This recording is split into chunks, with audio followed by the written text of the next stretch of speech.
And as always, you can get interactive with us. We are live on Facebook, we are live on YouTube, we are live on X, and we're also live on myjoyonline.com. So your comments, your questions, whatever concern you have, very much welcome. But let's start with a matter that is very serious and is gaining, some notoriety. Now, several communities have been issued and many campaigns and operations have been waged against illegal mining with a caution that the country could be importing water in the near future. If nothing is done to stop illegal mining activity, well, that's no longer a threat in the future. It is a reality. The Ghana Water Company says about 60% of its water source is silted, accounting for its difficulties in adequately serving residents of Cape Coast, Elmina, and surrounding communities. And we've got a statement to that effect.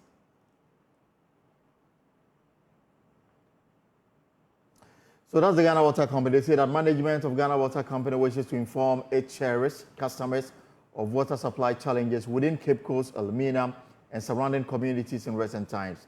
Now, the recent demand-supply gap is as a result of inadequate raw water received at the Setre Himan water treatment plants as a result of galamsey or illegal mining.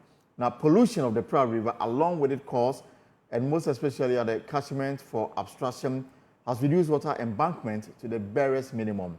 About 60% of the catchment capacity is silted as a result of illegal mining galamsey, compromising the quality of raw water.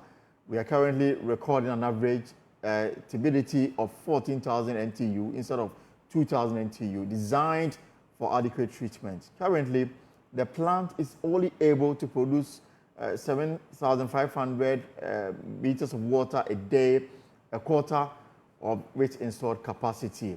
The situation has caused severe inconveniences to our customers and consumers, and we sincerely apologize for this. The company, according to the statement, is engaging all stakeholders to find a lasting solution to this. We are, by this announcement, entreating all interest groups to join the fight against illegal mining of galamsey on the River Pra, especially during this festive period. Kindly report any form of illegal mining activity to your community leaders, local assembly, and support our initiative to protect our water bodies and promote sustainable water use practices. Your assistance is crucial in helping us restore the quality of raw water and ensure a reliable water supply of clean drinking water, especially as we celebrate our most cherished festival. And this is coming from the Ghana Water Company, and that is painting a grim picture of the situation relating to water supply, especially in parts of the central region. And the capital is not excluded from this situation. It is a precarious situation. We'll be speaking to the Ghana Water Company on this first shortly. Here's an excerpt of our latest hotline documentary, Poison Rivers, produced by feature editor Richard Kwadwonyako.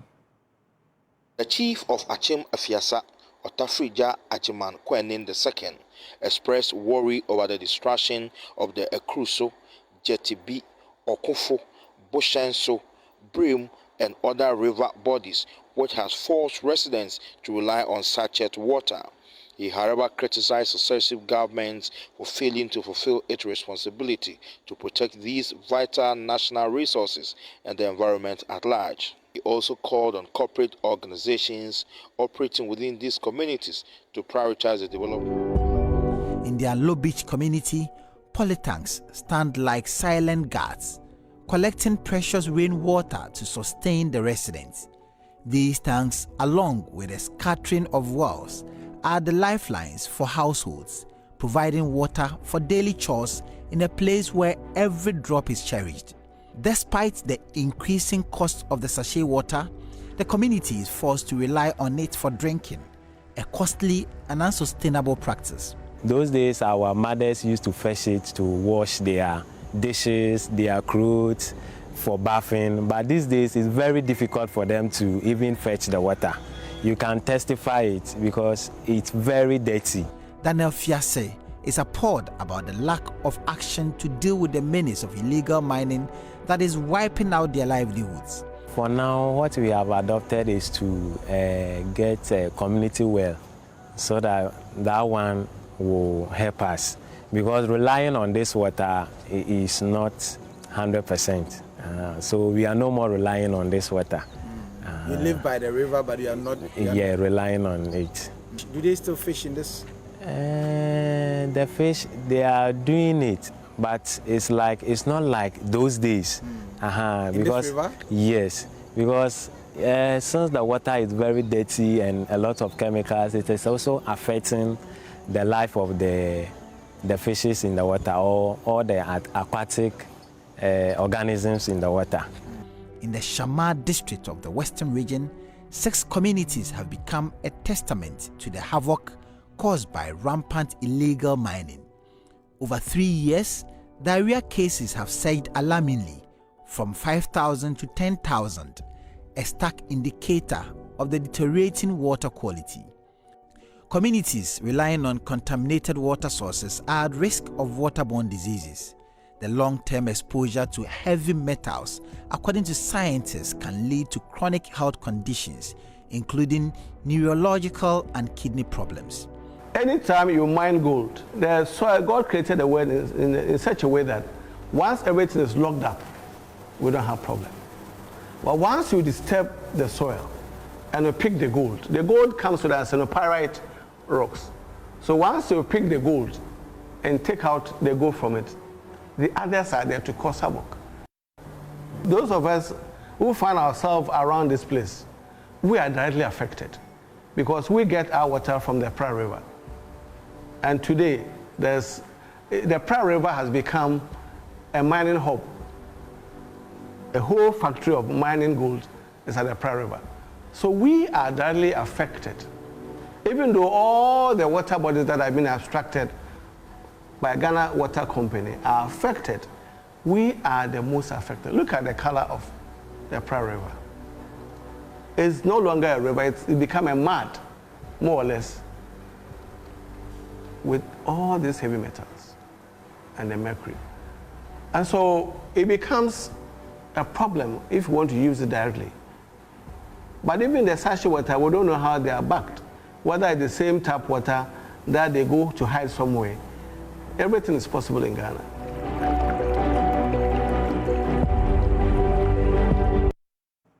So this compelling documentary airs on Monday at 8:30 a.m. on Joy News Channel and of course on the Super Morning Show on Joy 99.7 FM.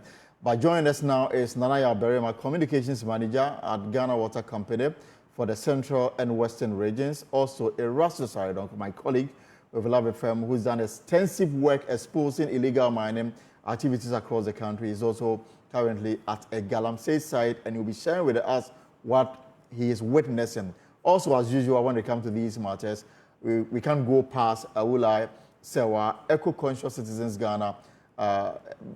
Good afternoon, ladies and gentlemen. Before I bring you in, let's establish some parameters. And we've got a foundation to inform this discussion. This is what we have so far, what you're seeing on the screen. So in terms of tree cover in Ghana, 1.64 million hectares of tree cover we've lost in the last decade. That's between 2021 and 2023. The reason is that people are bringing out the trees so that they can undertake their illegal mining activities. And the picture amplifies this particular development. And this is according to the Global Forest Watch. 1.6 in the last 2 quarters, in the last 2 decades. Now, top 4 regions with a heavy tree cover loss: Western, the Ashanti, Eastern, and Central. And this is absolutely, important in terms of making a point, because these regions are the ones that, in time past, leading producer of timber, Ashanti and Western, for example. And so it is no surprising that they are the ones hardest in terms of the trees that are being felled illegally. Western 547, Ashanti 382, Eastern 223, Central region 215. Top regions with a heavy tree cover loss in 1,000 hectares.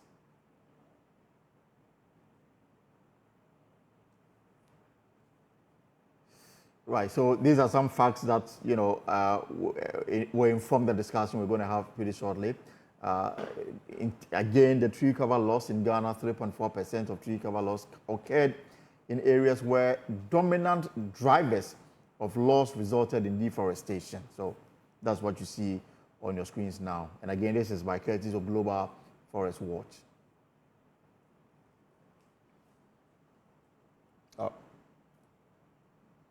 So let's understand what is happening, because we're talking about water and how illegal mining is impacting on water supply in the central region, for example. We will start the conversation from that angle.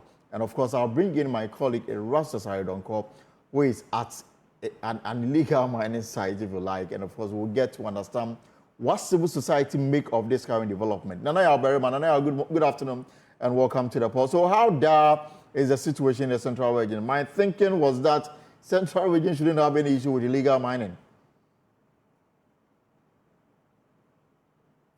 If you can unmute for me, Nanaya Berryman.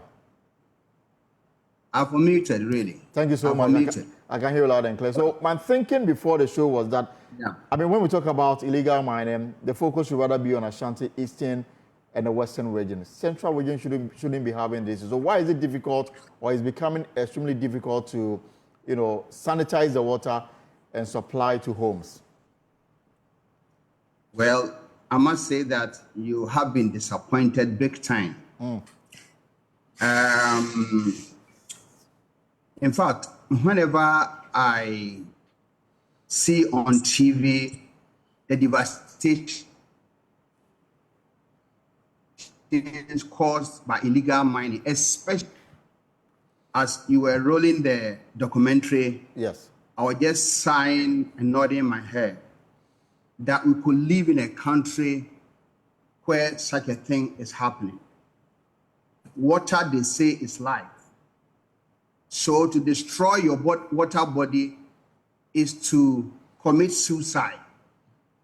And that is exactly what we are doing as Ghanaians. We are actually committing suicide. We are poisoning our river bodies. We are destroying our river bodies. So that tomorrow, probably, we will import water from wherever.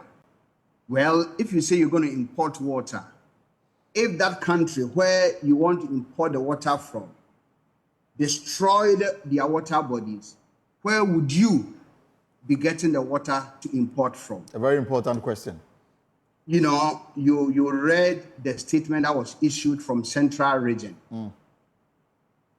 It's saying that now Setraheman, which is the biggest treatment plant in Central Region, is doing a quarter of its capacity. Right. Not that the plant, the equipment have problems.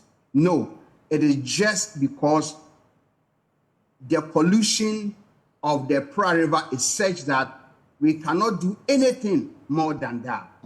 We are unable to abstract adequate quantity of water for treatment because the deterioration is so bad that we cannot go beyond that. And people will have to suffer. People will have to suffer going up and down looking for potable water. And that's exactly what we are doing to ourselves as Ghanaians. It's not people from elsewhere who are coming to do it for us. But even if they are coming to do it for us, we have allowed them. Nobody can come from China and walk to Pra River. He does not know anything like Pra. But we Ghanaians will take them to the Pra River and tell them it doesn't really matter. We can go scot-free. Just destroy the water. Give us the gold. And they do it for us. And that's what is happening. And apart from the fact that, you are operating below capacity, my guess is also that you are spending more to even treat the little water that you are getting. Elton, everybody in Ghana, I've lived in Ghana all my life. So everybody in Ghana knows that the coagulant that we have used all over the year has been aluminum sulfate. Right. But because of the deterioration of the quality of the Pra River, we are unable to use alum anymore. So we have had to go in for another coagulant called polyelectrolyte, or polymer for short. Okay. And that polymer, the cost of polymer is 4 times expensive than alum. This tells you that Ghana Water Company is having to spend 4 times more than the cost of treatment in getting treatment chemicals. And can we afford to do this to ourselves? Yet we are doing it. Come to Setraheman, Daboase, also in Western region. The same thing, because the same Pra River that traverses from Central region and then comes to Western region for us to abstract at Daboase. The water quality is so bad. In fact, let me paint this picture. Please go on. You know, you read in the statement that the turbidity of the Pra River at Sechehiman is 14,000 NTU. That the NTU is the unit for measuring turbidity. And they said instead of 2,000 NTU, in fact, the 2,000 NTU is not supposed to be the original turbidity or quality of the Pra River. It was around, if you come to Daboase, it was around 200 NTU. Right. But now it has gone to 14,000. The 2,000 they talked about is that if it goes up to 2,000, we can manage. Right. But now it's not 2,000, it's not 3,000, it's not even 10,000, it is 14,000. And it's just an average. So there are times that it goes beyond 14,000.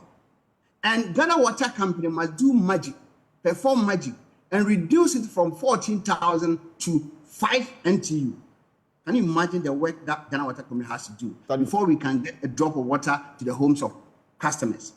But Ghanaians are doing this. Exactly, and now we are seeing the impact. Your statement says that, residents of Cape Coast, Elmina, should brace themselves for more water shortages. So it's already happening. Yes, that is what is happening. And it's not as if there's no water in the Pra River. But the quality is so bad, we can't abstract more than that. We can't abstract more. In fact, the same thing is happening in Western region, Daboase, where we abstract the Pra River. Sometimes the Galamsey causes, the Galamsey operation causes the sand or the silt to gather at the intake that we are not able to abstract water. Sometimes we really need to close down the plant, but we can't close it down. So we have to do whatever we can to be able to abstract the little that we can. In fact, this thing must stop. It must not continue. Reading, also going through your statement, you are actually directing residents to report activities of illegal mining to some designated contacts. And I'm wondering, is it the first time you are seeing this? What have you done in recent time to get authorities' attention to what is happening? And what has been their response to addressing this very important matter, where water now is becoming a scarce commodity for folks in the central region? Okay, Eton, the issue of illegal mining is not a secret to anybody. It is known. Everybody, without exception, knows about it. So, in fact, now we don't even, in fact, let me say we are now desperate. So we cannot but say, please help us. It's like an SOS message that has been, sent out there. So we are just pleading. Maybe, just maybe, somebody will hear and do something about it. It is getting terrible. If we close down Sechehiman and close down Daboase, what will happen to Cape Coast? What will happen to Takoradi? The Sechehiman treatment plant is the biggest plant in Central region. But authorities have been compelled to reduce treatment to a quarter of its capacity. And it happens in the Western region too, where sometimes we don't even have enough water to abstract. So we are just a desperate attempt to possibly get attention. All right. It's not as if nobody knows about it. Oberema, you give me a minute. Let me go to my other guest. I'll come back to ask you. So what will be the end game if this call you are making is not, listened to, and then a solution found to the crisis that we are already in the central region? But let me bring in, I'll come to you because I will need you to offer some, expert advice on the way forward. Erastus Aridonko, my colleague with Love FM, is Friday. I would expect that he will be getting ready to go and spend quality time with the family for this weekend. But he is in an illegal mining site, and he's going to tell us what he is seeing. Erastus, good afternoon and welcome to the post. So I don't want to ask where you are, but what are you seeing where you are? I would expect that Friday you'll be getting ready to drive all the way from, Aija to Asquai and have some good time with your family. But you are observing the destruction of our forest cover. I'll disclose to you my current location, but I can tell you where I'm coming from. My team and I are returning from Tananya, precisely Samraboy and its environs, where illegal miners have invaded that protected forest and you should just watch out for our report and look at the devastation caused to a protected forest reserve. We are also coming from the Tano River. We scanned along the Tano River, and you could see the active mining. And what is so sad is that we have Chinese foreign nationals who have pitched camp along the Tano River, have put their artisanal washing bays at the Tano River, and are washing directly into the river. Can you imagine that?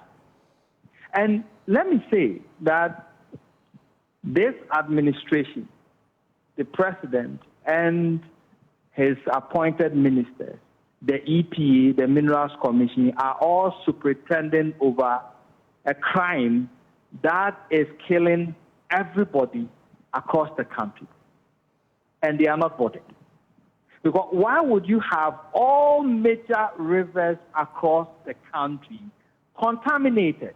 Contaminated because we have checked samples, we have tested them, and we have seen high levels of heavy poisonous metal in them. Right.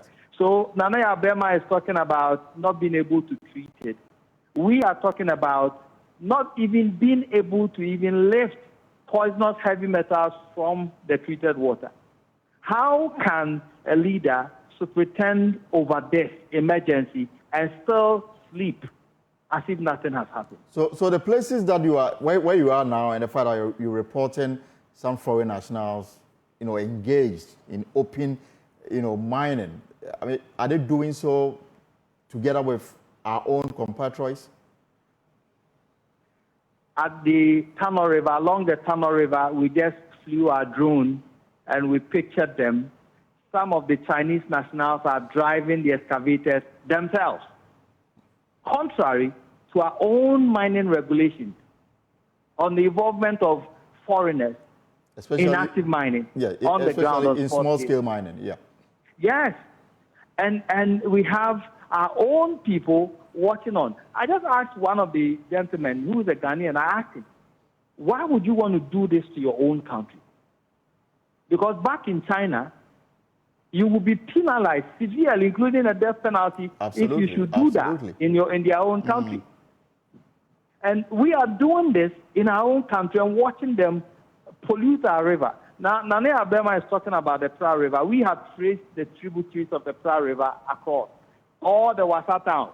Look at how some fan machines are sitting directly on the river as we speak, polluting it. Some who are mining along the Pra are leaking their residue, something that should be kept and banked.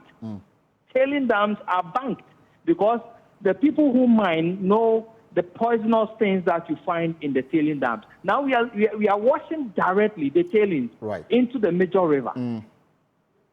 And so, when I look at this, I get sick to the stomach. Because how can leaders in this country just watch on? Something that in other countries it would have been an emergency. The police would have been running helter-skelter. But we have police administration watching on at Dunkwao, while some fan machines sit on the Ofin River and pollute it, as if nothing is happening. And we have eminent people in this country, pastors, religious bodies, and they are sitting there, and they are not telling the president anything at all. That is regrettable. It's shocking, to say the least. All right, Erastus, I'll leave you because you're driving. Thank you very much for the perspective you brought to this discussion. Let me bring in Awula Sewa. She's with Eco-Conscious Citizens Ghana. And then later I'll go back to Yaberima to tell us the way forward from the position of Ghana Water Company and the danger we are in if the matter is not addressed. So Awula, you've heard Nana Yaberima. The Ghana Water Company has issued a statement saying that if this is not done already, they've warned residents in Cape Coast, Elmina, and some parts of the western region that they should expect water shortage and don't know when full restoration will be done. And then the danger going forward is that it may not come at all. Erastus is somewhere in the central region, and he brought us that report. You have been very insistent on the fact that there should be a conscious effort to amend, LI 482, which, guarantees some kind of mining in certain places which ought not to be mined. Now you are hearing from Ghana Water Company, they are helpless. For you, what is happening here? It's very difficult to speak. Ghana Water Company has been warning us for a very long time that if we continue at this rate, they'll not be able to treat the water.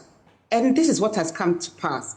Listening to Erastus, looking at all the evidence, I don't know what to say. We face an existential threat. I'm not sure if our leaders are blind or they just don't care. You put your presidency on the line 7 years ago, supposedly to deal with this situation. Nothing has happened. It's worse than, I won't say nothing has happened. A lot has happened. It is far, far worse. The people putting their lives on the line are the journalists. The journalists are doing a brilliant job. They are bringing all this to our attention. Now, what are we doing about it? Absolutely nothing. We can declare a state of emergency and stop this situation yesterday if we want to. Well, we're not particularly bothered. All we are interested in is votes. We hear the flag bearer of the NPP talking about completing the cathedral. Right. Who needs a cathedral at this stage? We need to stop the poisoning of our water bodies. I mean, are we for real? I really can't find the words. Either we just don't care because we are committing crimes against humanity by watching idly by. I'll give you an example. We have the Draw River Forest Reserve. Yes. Because of LI 2462, we find devastation going on there. It's a globally significant biodiversity area. We have Atronsu. They had the once pristine Atronsu stream. When the excavators went there, we contacted the Western North Region Minister, told him what was going on. Did he do anything about it? Did the DCE do anything about it? It took a visit by Joy and social media agitation that now the excavators have left, but they've left open pits and the river has been poisoned. I mean, when you listen to this, are we for real?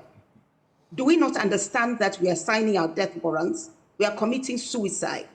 And yet all we are interested in, both the NPP and the NDC, is winning the next election, winning to preside over a country of poisoned people.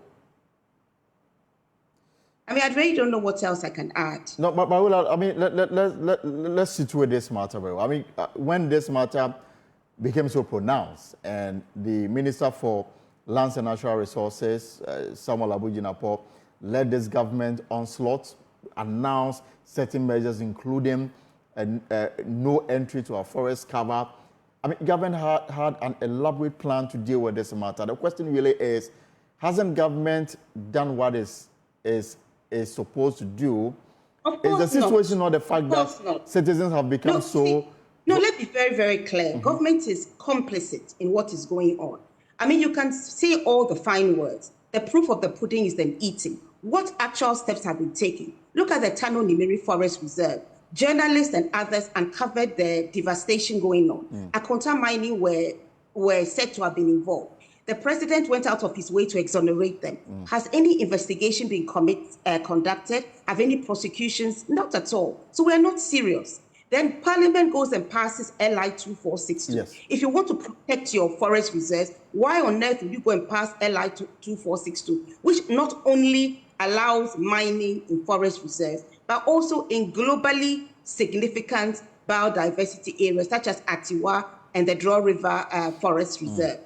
Are we for real? We are saying one thing, paying lip service, but we truly do not care. We do not care about the welfare of Ghanaians. We are sitting there supervising their poisoning, and we don't care. We know there's a rise in kidney disease. We know that there are maternal deaths, deformed babies, but we don't care. All we care about is votes. I'm sorry, but there needs to be prosecutions. And all those supervising the poisoning of Ghanaians should be charged with murder and manslaughter. Maybe this is something that would help. But again, we have demonstrated that even where the law exists, we've violated it with impunity. So to what extent would an amendment to the LI help bring some sanity to this sector? No, you see, if you have the LI, you are allowing illegality. First of all, you remove the LI. At the same time, if you really want to stop what is going on, start dealing with the highly placed persons who you know them, because they are funding both parties. You know them, stop them from poisoning Ghanaians. And then you were prepared to send troops to Burkina Faso when they had the coup. But we cannot even declare a state of emergency. And we have drones, so we know exactly where the illegal miners are. We cannot send troops to go and stop it. We are not serious. We are not interested. We are just paying lip service, I'm sorry to say. And we'll be held accountable one day. But me and you, I mean, the fact also remains that we are not angry enough because... Yes, I keep on saying we're not angry enough. When we got to the pensions, we're angry enough. The TUC and other bodies threatened a general strike, and Snake hurriedly did a U-turn. If Ghanaians were to be angry enough, when I say angry enough, I don't mean going around burning shops and causing mayhem. That is stupidity. I'm talking about being angry enough and channeling the anger in a responsible manner. We can say we are going on a general strike until you do something. Revoke LI 2462, revoke EI 144, which has declassified parts of Achimota Forest. A shame on the cabinet who has done this. And then whether you have to send the army, secure our forest reserves, and start the prosecutions. We know those who are involved. Hold them accountable. And there's a principle of polluter pays. Those who have polluted our waters, make them pay. If you have to sell their houses and ill-gotten wealth be taken from them, use it to restore the environment they have irresponsibly destroyed. For starters, only for starters. Thank you so much, Awula Sewa, for your perspective on this matter. Let me go back to Nanaya Berema, Communication Manager at Ghana Water Company, in charge of the Central and the Western West. So Nanaya, if the situation does not improve, what are we likely to see in the next 2, 3, or 5 years to come?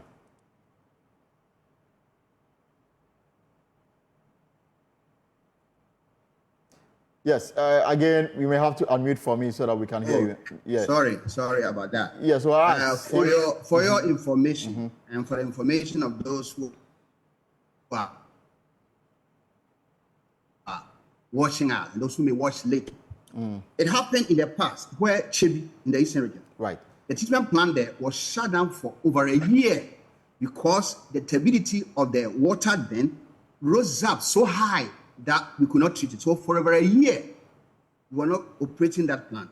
Let's ask ourselves, what were the people drinking? What sort of water were they using? Well, your guess could be as good as mine.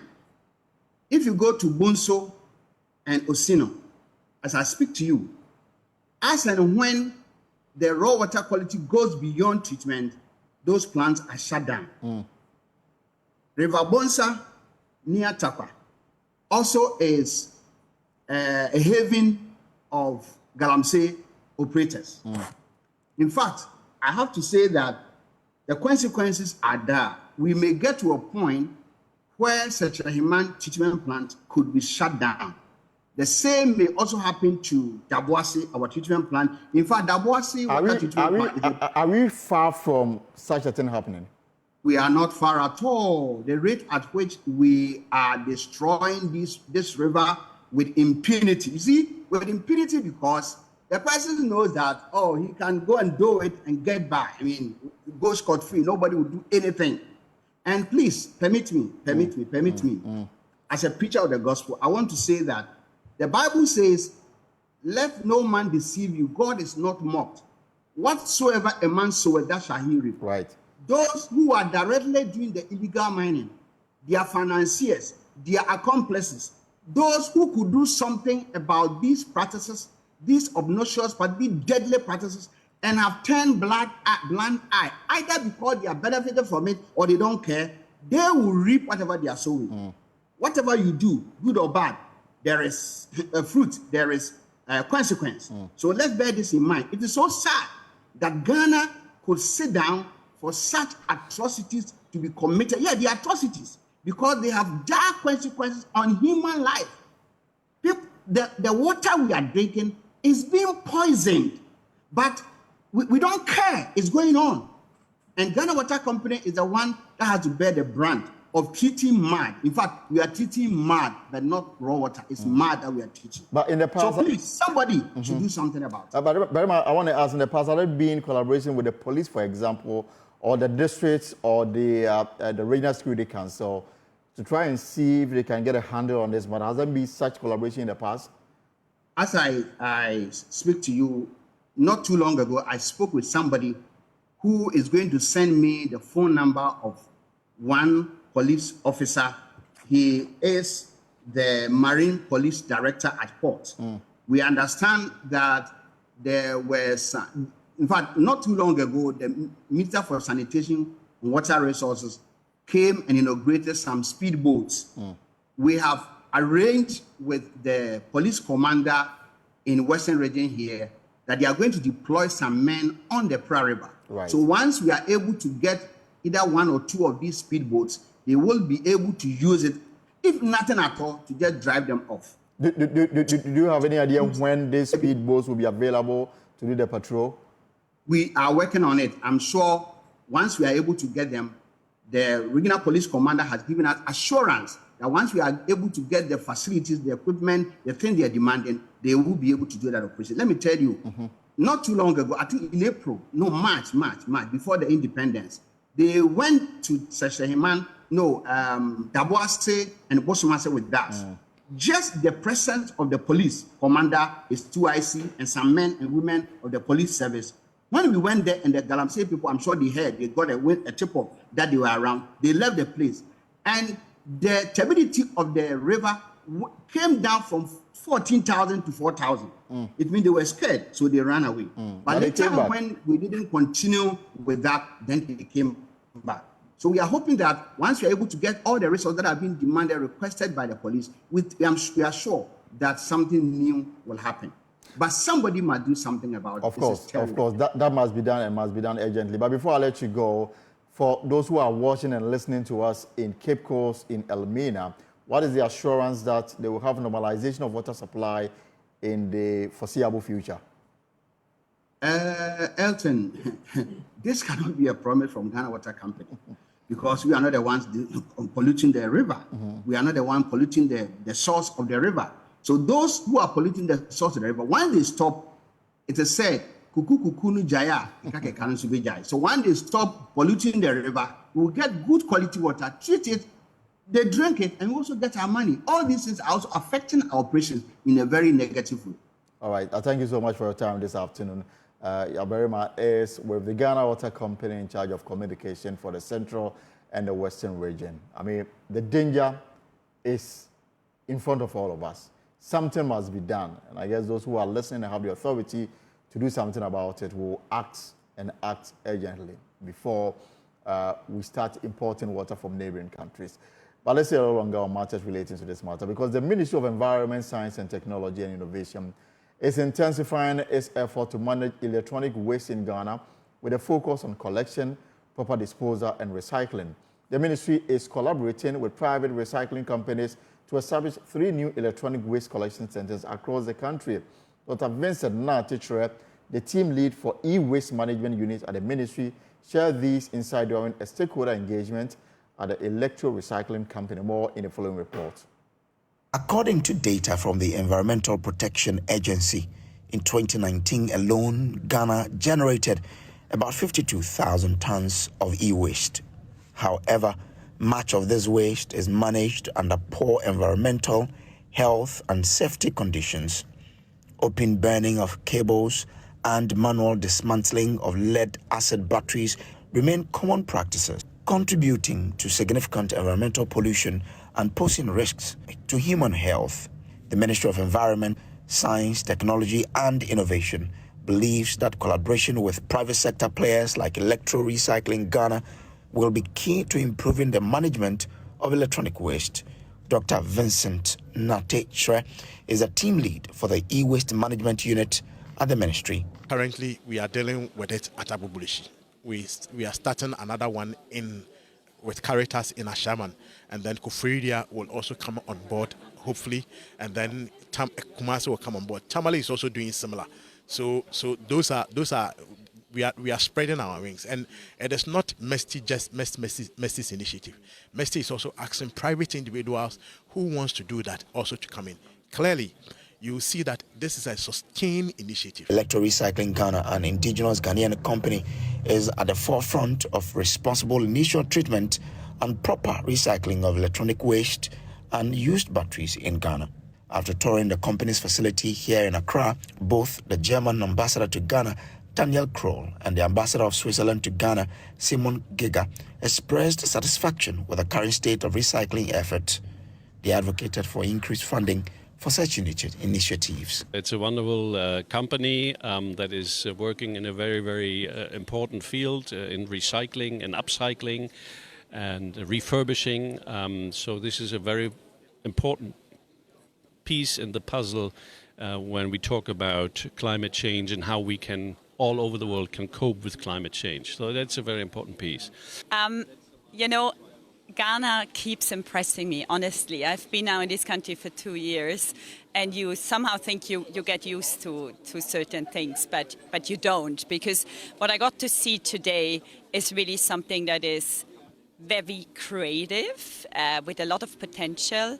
And what I really like is that, you know, this company is really taking problems, issues, global challenges even, and is turning them into opportunities.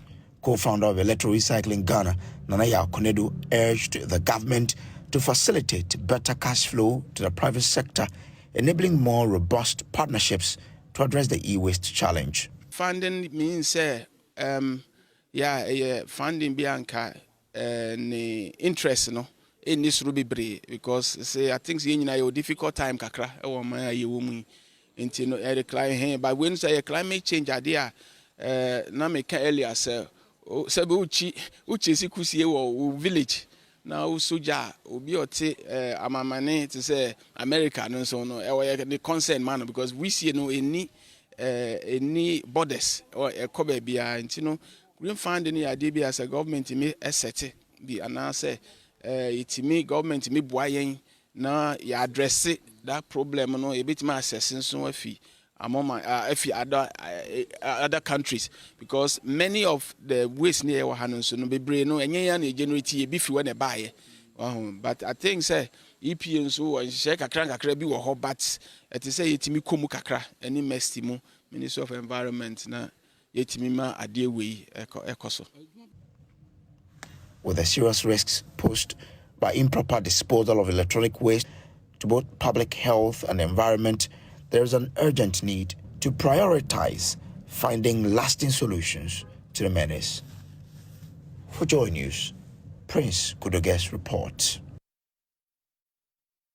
And of course, this is a pause here on Joy News with me, Elton Bobe. Now we're going to take a short break. When we return, I will tell you why the Bank of Ghana says that the account that you are operating, your own account, the next of kin, in the event that you are dead, cannot have access to that money. We'll tell you why when we return.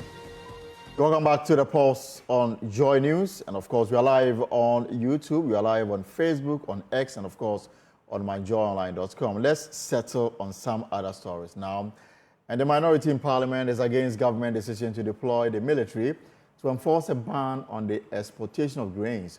The deployment is part of government's response to the drought in the north of the country, which has triggered a possible food crisis. Addressing journalists in Parliament, minority spokesperson on Defense and Interior, James Agaga, said it is not the duty of the military to police Ghana's borders, and the military is only used as a means of last resort. The decision by the Akufo-Addo-Bawumia-led government to deploy the military to border towns across the country to supposedly enforce the government's ban on the exportation of grain from the country in the wake of the reported drought-induced crop failures in the northern part of the country. The minority takes note of the rollout of measures by the government to address the potentially devastating impact of the dry spell on food security in our country, the deployment of the military to our borders to ostensibly perform the task of the enforcement of a ban on the exportation of grain raises several questions and suspicions.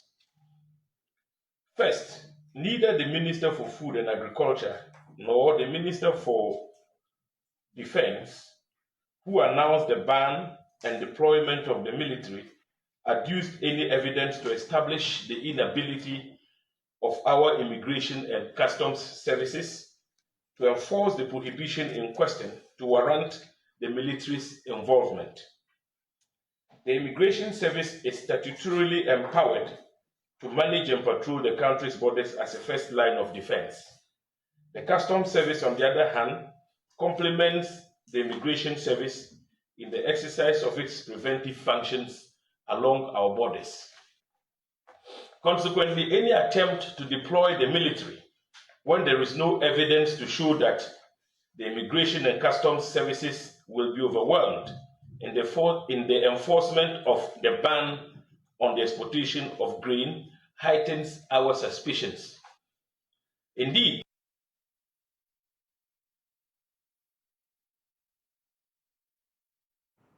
let's get some clarity on this. And Parliamentary Affairs correspondent Kwaku Asante was at this news conference, and he joins me via. We'll also be speaking to a member on this committee, Peter Tobu.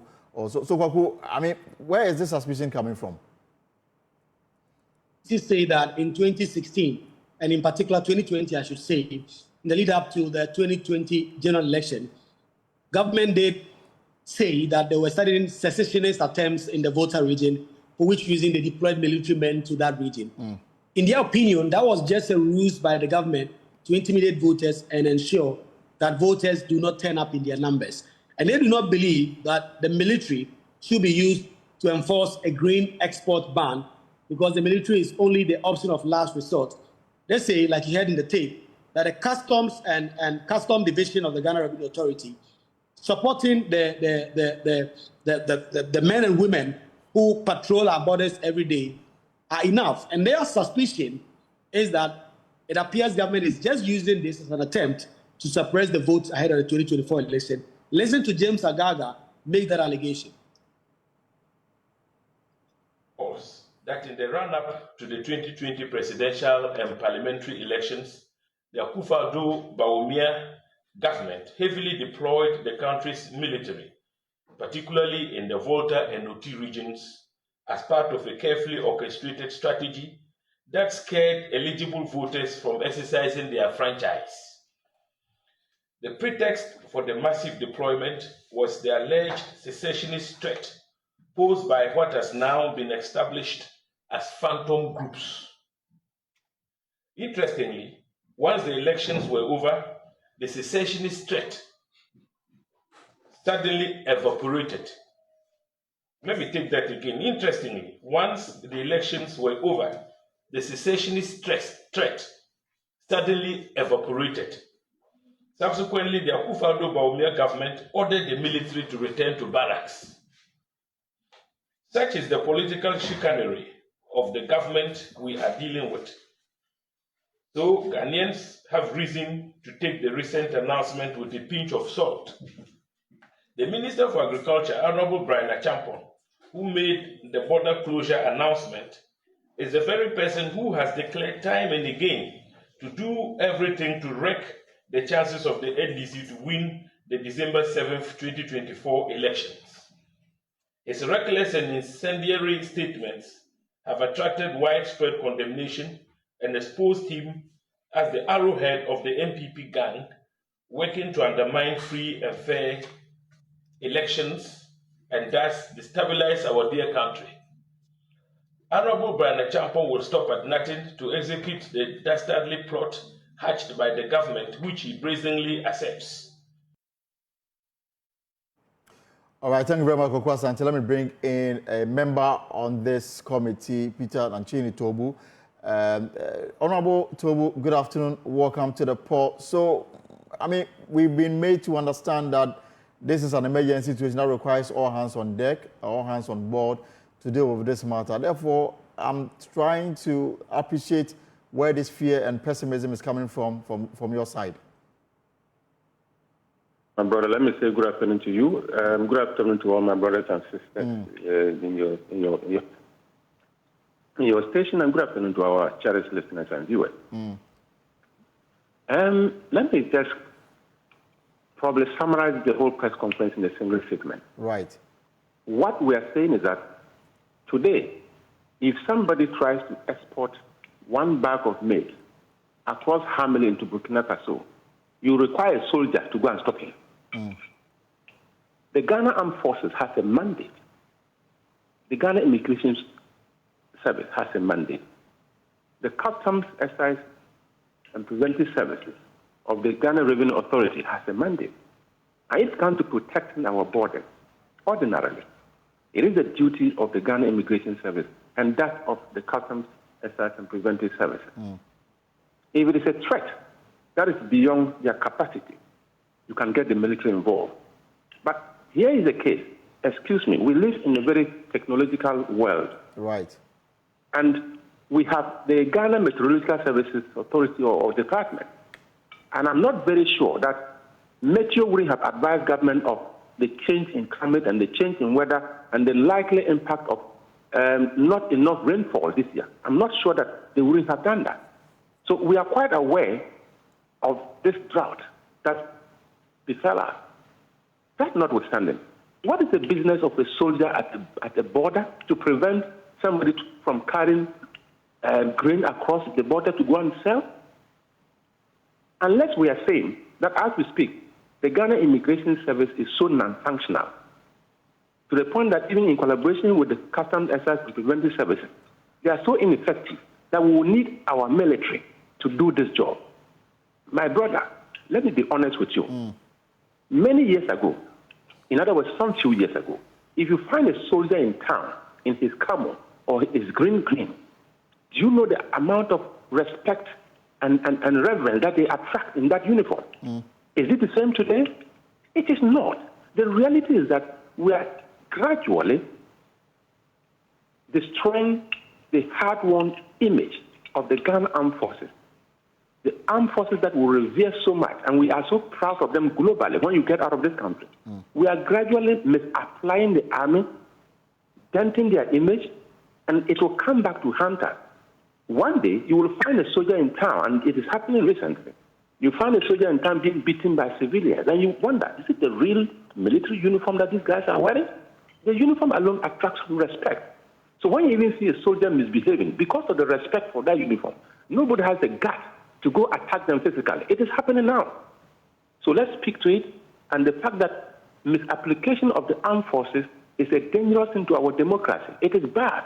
We have enough men and women in uniform from the other side, be it the immigration or customs, to have dealt with this matter, unless there is something ulterior that we do not know. So, I mean, the deployment has already started.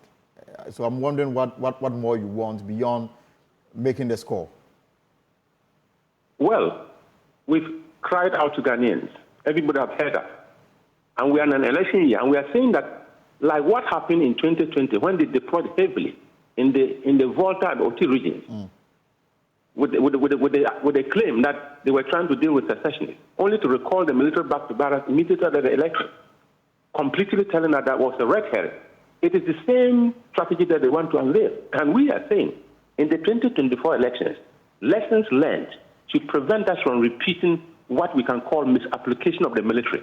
When we begin to lose respect for the military, I think this democracy will not be safe. And we will say it, and let Ghanaians hear it. Everybody will hear it, one after the other. The early warning signs of electoral violence are too glaring to be ignored by well-meaning Ghanaians. The early warning signs for national stability to be protected are too glaring for anybody within the international community, all our partners. They are too glaring for them to ignore. So all of us, let's see it. Let's talk about it. And if you want to ignore it, let's ignore it. And when you ignore it and the consequences befall on us, let's all be silent and enjoy it or suffer it in silence. So the Minister for Food and Agriculture says that this deployment may hopefully be over by October, early November. So I ask, I mean, how politically motivated could this decision be if it's not going to be extended to the end of the year? Let me tell you this. The Minister of Agriculture should know, and I think he knows better, that if the rain has delayed and now the rain has started falling, it is proper for you to scientifically be able to project. If the rain can fall 2 consecutive months, September, October, the best defense, the best strategy for me is to let the farmers replant again and give them some variety of seeds that can probably be something that we can harvest within 2 months. If you're able to do that, we are fighting the famine that is imminent. We are producing enough to feed ourselves. And nobody will be afraid of any exportation because within 2 months we'll have enough food in the country. That is the way to go. By asking soldiers, I am not saying that preventing the exportation is a bad thing. But what I'm saying is that the people who are supposed to prevent the exportation have a mandate to do that, and they are capable. Why are we sidestepping them? Perhaps they need more men. Why is that everything must be military? Everything must. Are we militarizing our democracy? And I'm saying that perhaps they need more men. They need more men to do this job so that we don't have any filtration. They need more men. Perhaps. More men that you see, let's rate our military well. When you need more men for an internal security matter like preventing export, it cannot be the military. And it should not be the military. Take it from me. It is a wrong step. You think that the military are happy to be deployed on such menial jobs?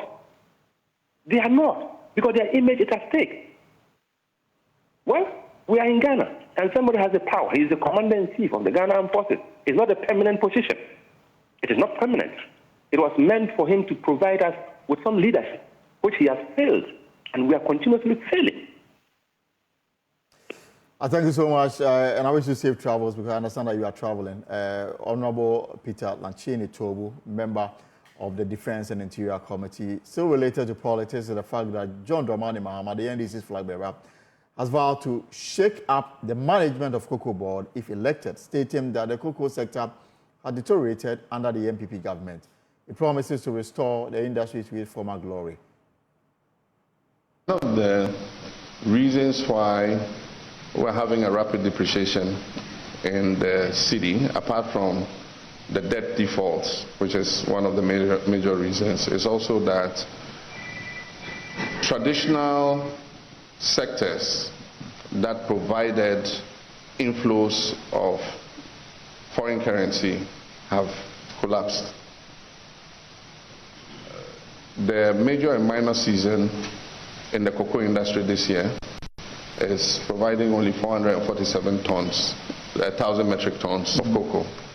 Cocoa has been a dependable, source of foreign currency since Gordon Gisberg's time. Unfortunately, under this administration, management of the cocoa sector has virtually collapsed the sector. And I remember before I left office, every bank wanted Ghana's cocoa syndication. It was something that was sought after. And it made an injection of about $2 billion every year directly into our economy. Unfortunately, last year we went for 800 million. I don't think we got all of it. But this year there are no takers. Ghana's syndication has collapsed. And so we brought in almost $2 billion in cocoa syndication. And Ghana's cocoa syndication was sought after by all international banks. Yeah. And almost $2 billion was brought in at 1.5%. In the last season, when we tried to go for 800 million, we borrowed at 8%. And this year, there were no takers. The COCOBOD went on. Nobody was interested in Ghana's cocoa syndication. And they very disingenuously came and said that they were opening a new era in financing cocoa, and that we're not going to go outside to borrow any money, we're going to finance it ourselves. Where are you going to find that financing? At 30%? So we went, there were no takers, and so COCOBOD said, oh no, we're introducing a new era of not going outside to finance our cocoa purchases, we'll do it ourselves domestically. But I mean, really, where are you going to get that kind of money to be able to do that? So resuscitating the cocoa sector is one first priority. Shaking up COCOBOD and reforming it, making it more efficient is something that we need to do urgently so that we can see a turnaround in the cocoa sector in the next 2-3 seasons at least to bring back Ghana to its pride of place in the cocoa sector. Right, so this is a pause here on Joy News, and we're going to take a short break. When we return, we're going to have that conversation with the Bank of Ghana officials. We're going to talk about the account that you are operating. In the event that you are not available, the person you've assigned to take over that account. Bank of Ghana says that until that person is contained in your will, it won't happen. We'll understand why when we come back. You're welcome back, and the conversation we're going to have is something that's very important, especially for a bank account holder.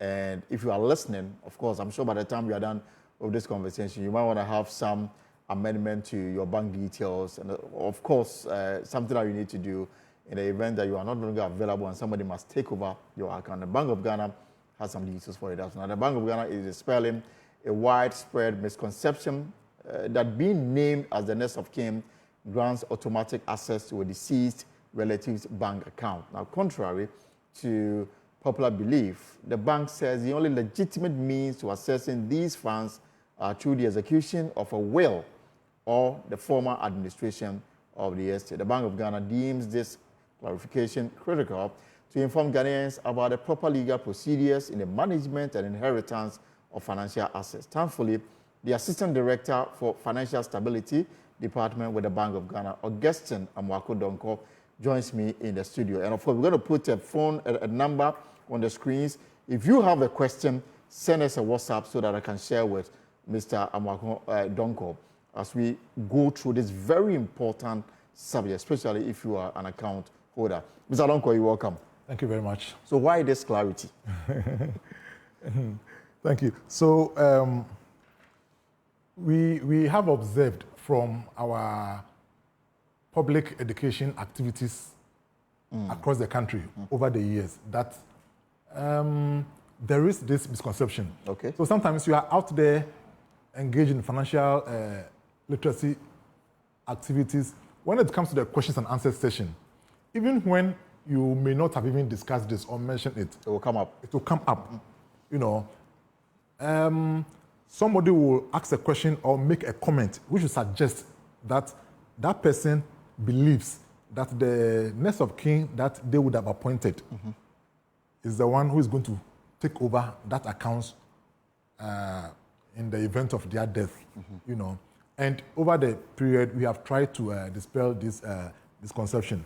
So the bank agreed that probably it is time to come with this publication to help, you know, correct this misconception, because we do not want people to be, shall I say, disappointed when it comes to the a time when they believe that they have to go take over an account, and then that cannot be done. That cannot be done. I remember a particular incident where in one of our interactions with, I've forgotten exactly the group of people, during questions time, this guy came and shared this experience that even in his case, his father was still alive.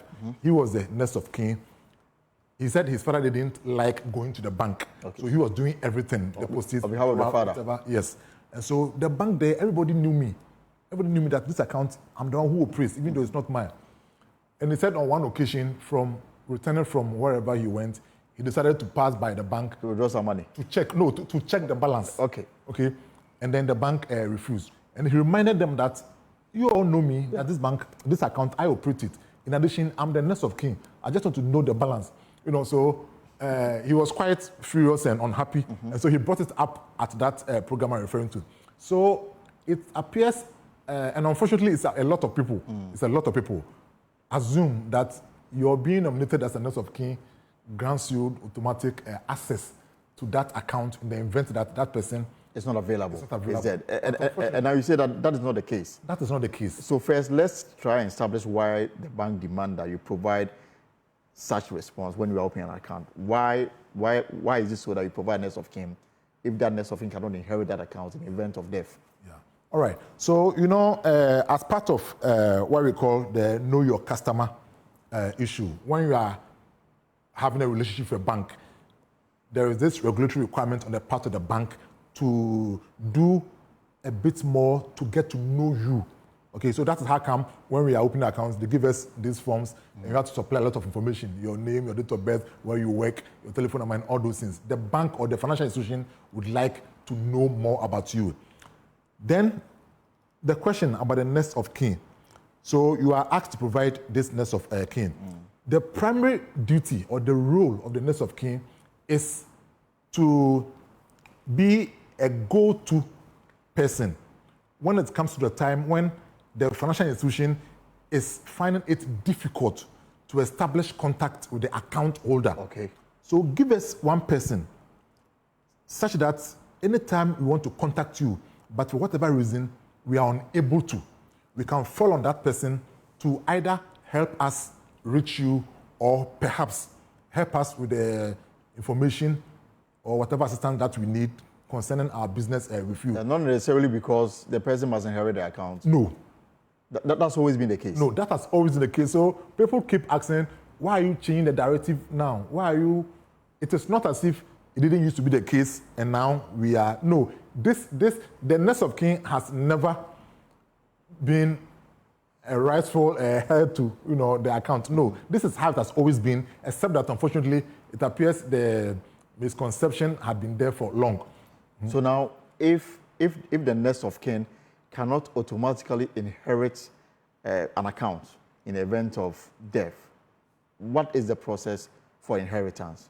Okay, yeah. So, like somebody said, if you open an account, it is only you, the bank or the financial institution knows, okay? The financial institution will only act on the account based on you and only you, the account holder's instructions.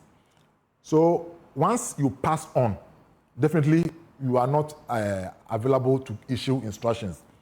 The financial institution will only act on instructions from the courts.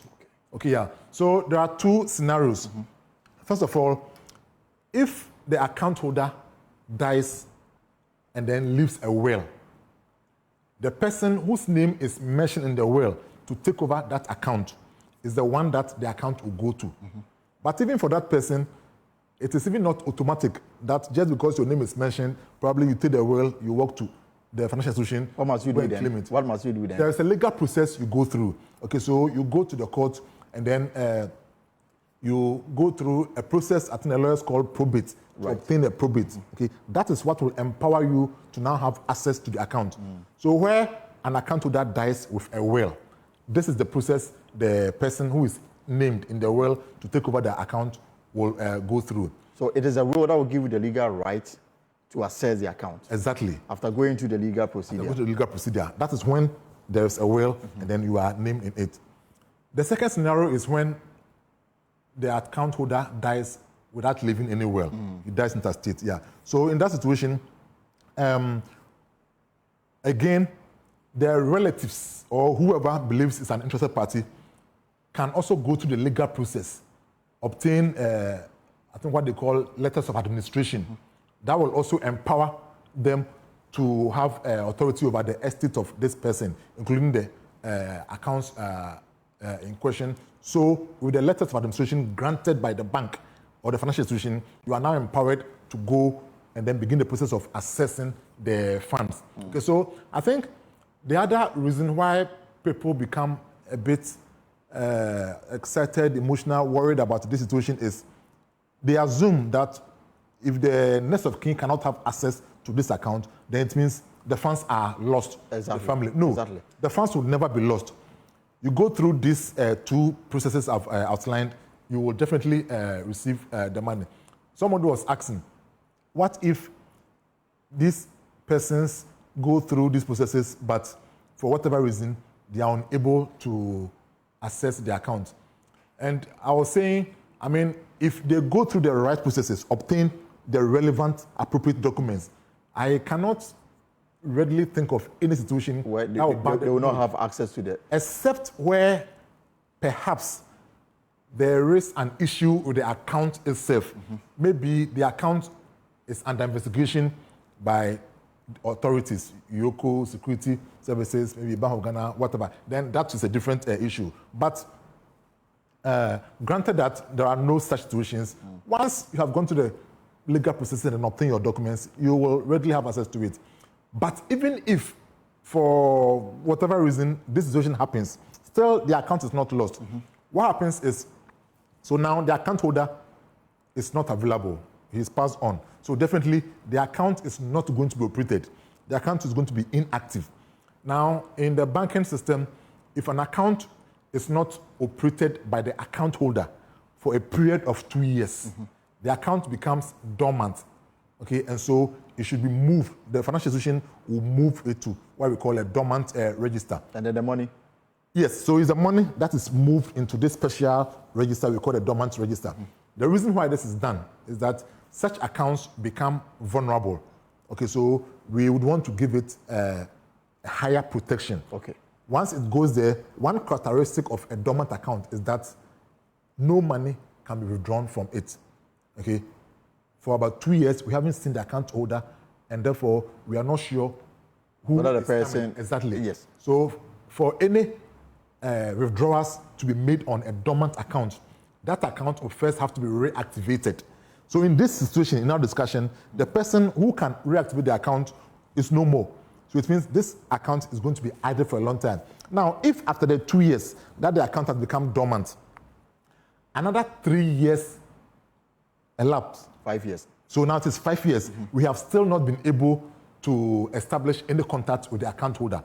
The regulations require that the financial institution should now transfer these funds to the central bank.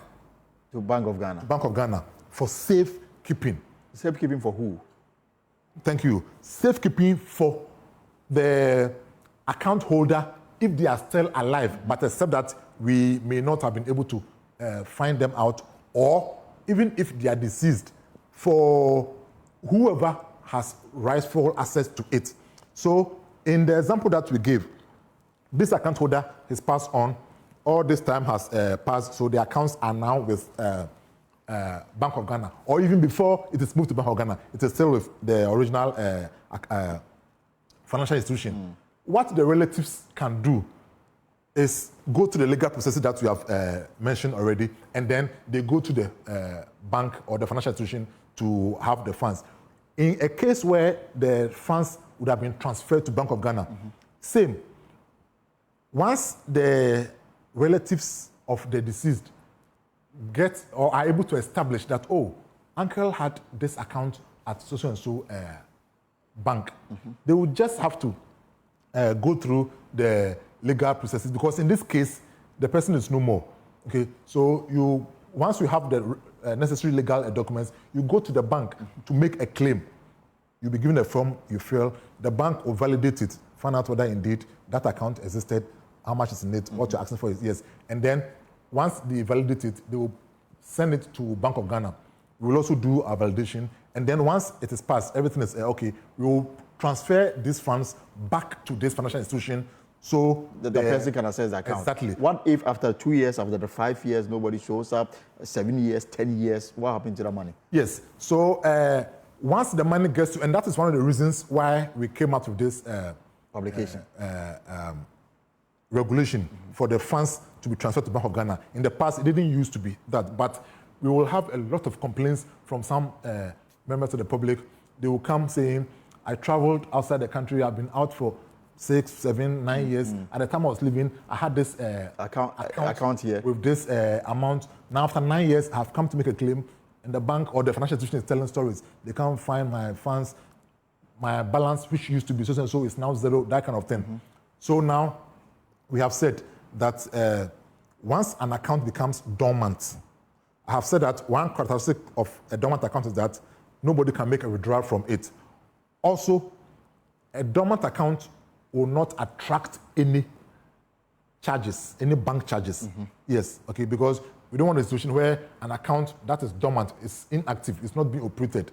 Because of bank charges, it will take away everything. Yeah, so the account is there. Now, when it comes to Bank of Ghana, the idea is for, maybe I can even say, perpetual protection. The accounts will sit with us maybe till the kingdom come. Yes. Right. The idea is that we want to ensure that at any point in time, that a relative or any person, any interested person, is able to identify that this, our deceased relative, had these funds here. They can always come for it. It is not lost. They can always come for it. In fact, currently, to even make it easier for all of us, Bank of Ghana has a portal on its website where, so let's say you lose a relative, an uncle, parent, you did not know anything about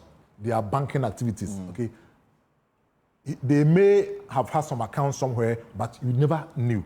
So now you are sitting down and then you are asking yourself, so uncle didn't have any account anywhere. Maybe he had, though, just that he didn't tell us.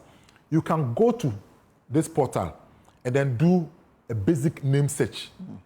Okay. Now, once you do the name search, and then it pops up that, oh yes, Kofi Mensah had an account with, let's say, ADB. Yes, you can go to ADB, have that discussion with them, and then once find a way they'll find a way of. Mr. Donko, let's get interactive on this matter because it's very important. Somebody just sent me a text message.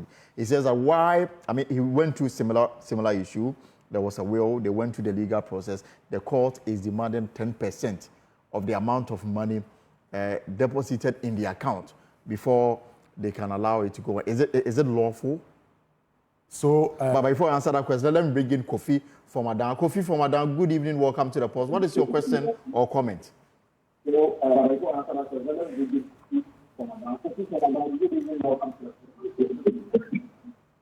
Yes, my comment is slightly different. Kofi, if you have a TV set close, can you bring it down? For me, if you open an account, let's say a dream account, a dream account for your minor child, and then when you are no longer around, the account is in your name and the minor child touch that account, and the minor child automatically gets that access to the money. Kofi, we didn't quite get you right. Can you rephrase the question? You open, there is something they call a dream account for children. Yes, children below the age of 18. Now, when you open such an account for that child, in your absence, can the child have direct access? Can the child have direct? You asking whether the child can have direct access to the account? In the absence of, even though, in the absence of the parent. Right. So, yeah. Okay. So the question is, if the parents are no longer, they are deceased, can the child have access to the account? Okay. So this account is open for the child. The child, but because likely an investment account. Yes, because the child is a minor, he is unable, legally to operate such an account. So the parent who opened the account is the one who is going to be operating the account on behalf, or like they say sometimes, in trust for the minor. Now, what happens is when the minor obtains the legal age, I think of 18. Yes, then he will now be able to operate this account. So they'll go to the financial institution, and then the necessary changes to be done for this person who used to be a minor but now has obtained the legal age to now be the account holder, so to speak. But until you are 18? Until you are 18, you'll be unable to do that. An adult will have to hold the account in your name, yes. Okay, so once you are 18 and then you go to the bank, then the necessary changes are done, you will be able to, yeah. But I think what is asking is if before the child obtains 18, this adult, the parent who opened the account, probably passes on whether the child can have access to the account. So in that case, yes, except that because he's still a minor, the account is for this child. Yes. But because he's a minor, he's unable to operate it. Okay, so the bank will hold the account for this person until all the terms and conditions governing that account will remain, but until that person attains the required age, and then it cannot happen. The earlier question about the earlier question about the court demanding. Yes, I think it borders more about the legal processes. Maybe that is. I'm not sure what the 10% is for, but I want to assume that perhaps it is part of the legal procedures. From our end, I'm not aware of any such requirements. From our end, if you are coming to reclaim your fund or whatever, there's no charge. But I want to believe that this is purely part of the legal procedures. Administrative charges. The judiciary will be there are a few questions. Someone says, hi, so why don't the banks add who will take over the accounts when completing the forms? So take off the next of kin and replace it with who will take over that. I'm sure that can only happen when there's a will. Yes. In the event that there's no will, this does not arise at all. Somebody said, what happens if the deceased doesn't mention the account in his will? Meanwhile, there's a next of kin in the bank record. Before you answer, from Tamale, Nana, good evening. What is your question? Okay, good evening. My question is, my dad passed on 2017, and he had some shares with Data Bank. So I wanted to ask if it's still accessible to now, because after that I couldn't access it because I didn't have the documents. So I want to ask, is the share still accessible now, or it has been absorbed into the system? That's invalid. Thank you very much, Nana. Is there a response for him? So, unfortunately, Data Bank is in the space of the security sector. Okay, it's on the capital market under the regulation of Securities and Exchange Commission. Okay, so I would advise Nana to direct his queries there. Data Bank is not a bank being regulated by Bank of Ghana, so I may not be able to speak to it. I don't know how the operations are like. Yes, if it were a bank or a financial institution regulated by Bank of Ghana, then probably we could discuss it. So I advise that you reach out to SEC, Securities and Exchange Commission, and then you can have that discussion with them. A few questions. Okay, so it says almost what happens if the deceased doesn't mention the accounts in his will. Meanwhile, there's a next of kin. Somebody is making an allegation that sometimes people move money from here and put it there. Unless there's evidence, we cannot go into that. Bright says, why is it that the bank tries to reach the account holder through the next of kin, and this same next of kin cannot help the concerned family to get find any documents on the follow-up? So in fact, that could be even one of the rules of the next of kin. Okay, because in addition to what you have said, that they are there to provide assistance to the financial institution in times when the account holders cannot be reached. One, if you extend it, one of their duties is also to more or less oversee the account during times that the account holder is unable to. Okay, even when we take the death aside, supposing this account holder is out of the jurisdiction, or for whatever reason they are not able to, oversee the accounts properly, the next of kin is able to do that. So there's a publication in the media in Ghana that account holders are supposed to do ABC. Right. This particular account holder may be out of the jurisdiction, or maybe is on a hospital bed somewhere and may not have access to this media information. It's the duty of the account holder, the next of kin, to pass this information on to this person, right, so that if there is anything that he can do to help them, exactly. So the question he asks, the account holder has passed on. The next of kin, because you've been around, because you've been close to the account holder and perhaps even the account, you may know a thing or two about it. So yes, if you have the ability to assist the family to have access to the account by way of the provision of any information. Oh, he used to tell me that he kept these documents on this account here. So probably you could check there and see. Oh, he told me usually for his Ghana card, this is where he keeps it. Any information that you can provide that can help the relative to follow up. That is. We'll be wrapping up soon. Let me run through some few questions here. Somebody says, if the person, the account holder died intestate, has died without a will, what happens to the account? And then what of an account with no family member is aware of? And he said that there's a provision on your website. If you think that your family member died, you don't have information regarding bank accounts that he or she operated, you can slot in the name there, and the information will come. Perhaps it can help lead to something that you may not be aware of. And then somebody says, that will be, my dad died since 2019, so that we can't access my dad's account. So the issue of person who died intestate, and then 2019 says they've not been able to access the account. Yes. So for an account holder who dies intestate, as I've indicated, what will happen is for the relatives, the family, to get a lawyer, go to court, and then obtain the letters of administration. Okay, that is all you require. Okay, once you are able to go to the process, obtain a letter of administration, you can now approach the financial institution, and then you start discussions with them. You should get the funds. You should get the funds. For the since 2019, yes. what could possibly be the challenge? So he did not tell us whether they've gone through the required legal process. Exactly. Yes, we are aware of situations where people would want to deal directly with the financial institution, particularly in areas where, especially in the area of the rural banking, right, where this is more or less community banking. Everybody knows everybody. So they are like, you, the bank officers, you are aware that we are the family of Opini Kwesi. He used to send us here and whatever. Yes, now he's dead. Why can't you, so that may drag the issue. Some of them may believe that you know us, you should give us the money. But it doesn't work that way. It doesn't work that way.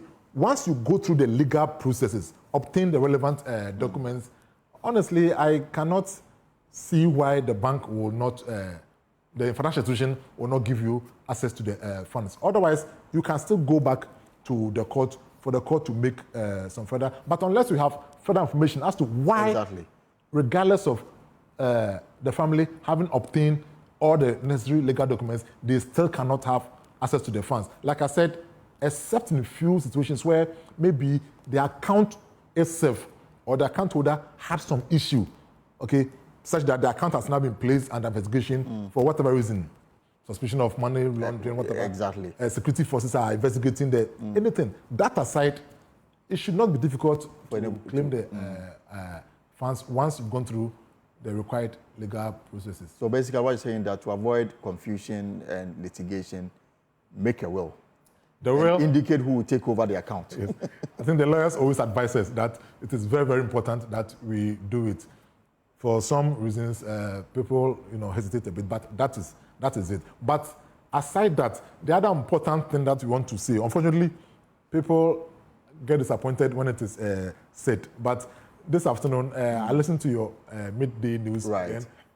I think you spoke to one lawyer. A lawyer. And then in the end, the way he ended his conversation, he said, if you didn't know, now you know. Okay. So that is the unfortunate truth about next of kin. It doesn't give you. People think that when they are making a will, it's like they are getting closer to their grave. And I don't blame anybody. Most of us, honestly, even me, until I got into this industry, until I became, I didn't know. At the time we were all opening accounts when we were in school, we made sure the person that we wanted to inherit the funds was the one that we were putting down as the next of kin. We didn't know that wasn't it. But I think now, again, like the lawyer said, for those of us who didn't know, now we know this is it. You being nominated as a next of kin does not grant you automatic access to the funds of the account holder in the case of their death. All right. Mr. Augustine, I think there are always questions regarding financial issues. So perhaps we may have to institutionalize this so that once in a while we'll have you in the studio to discuss some of this. But I'd like to thank you so much for coming through this evening. Pleasure. Mr. Augustine Amwako-Donkor is from the Financial Stability Department of the Bank of Ghana. And we've been talking about the next of kin and whether or not that person can inherit your account in the event of death. The information or the rule here is that in the absence of a will, that will be difficult. So to avoid any confusion and litigation, make a will, indicate in your will who should inherit the thousands, the millions in your account when you are dead and gone, so that everybody is clear in their mind how this thing should be handled. This is the pause. We'll take a short break and return. Right, so that's our show for today, for this Friday. And of course, it's been exciting to have you all week for the pulse here on Joy News. Whatever you are up to in the weekend, I hope it's profitable. For there are so many stories on myjoyonline.com where the NDC, they have issues with the military. The Greek minister has also been speaking. It's 99 days to the elections, and of course, we are keeping the countdown on. My name is Elton Broben. Yesterday, we had a dialogue on media freedom. I'll leave you in the hands of that package as we bring you that one. Monday, we shall be here same time. Enjoy your evening and take care.